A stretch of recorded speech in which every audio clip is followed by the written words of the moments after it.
Here's the Lully Gavotte practice video.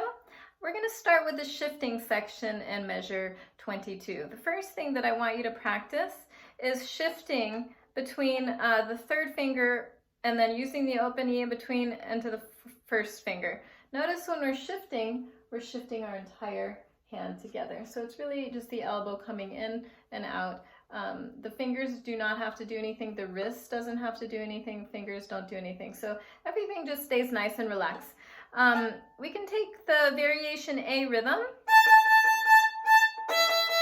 shift, and punch back on the E. Shift towards you,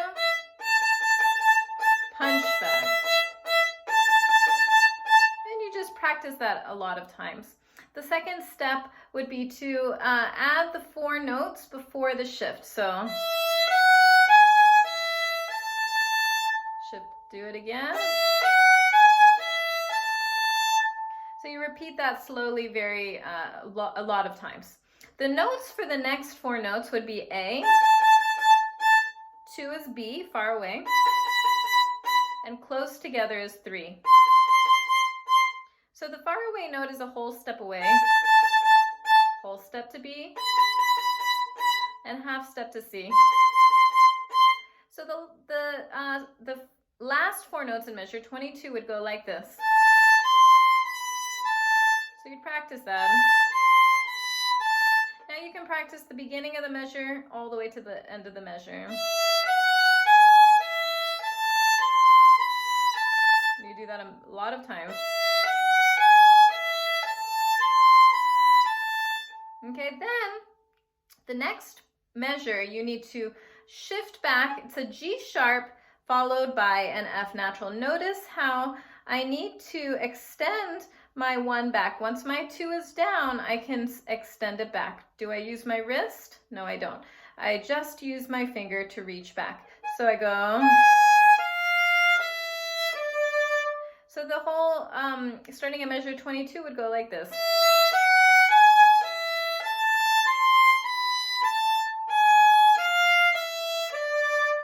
Okay, and then when you add 21 before it, it would be right at the frog.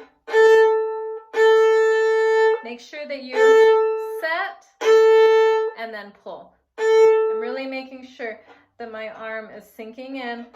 Okay, the string is holding the bow and I'm pulling it.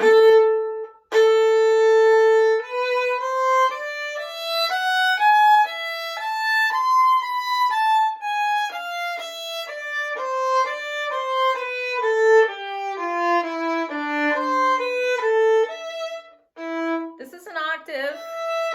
Make sure you're matching the opening, and then you just set your 4 comfortably. Your 1 reaches back, and make sure that they sound good together. That's an octave. You can also practice the octaves the other way. You can set the 1 first, the 4 next, but make sure that you relax your thumb forward. My hand is small, so I need to relax my thumb forward, and then my wrist comes a little bit in. So we're not trying to get our octaves this way, but we play our 1, we roll that hand. You see how my first finger, the bass joint, is kind of rolling forward because I can't reach it otherwise. If I stay here, it's not going to reach. Not going to reach very well.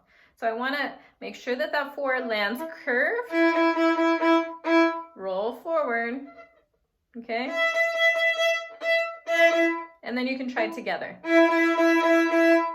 Whenever you play an octave together, it sounds always more in tune if you lean the bow and play louder on the lower note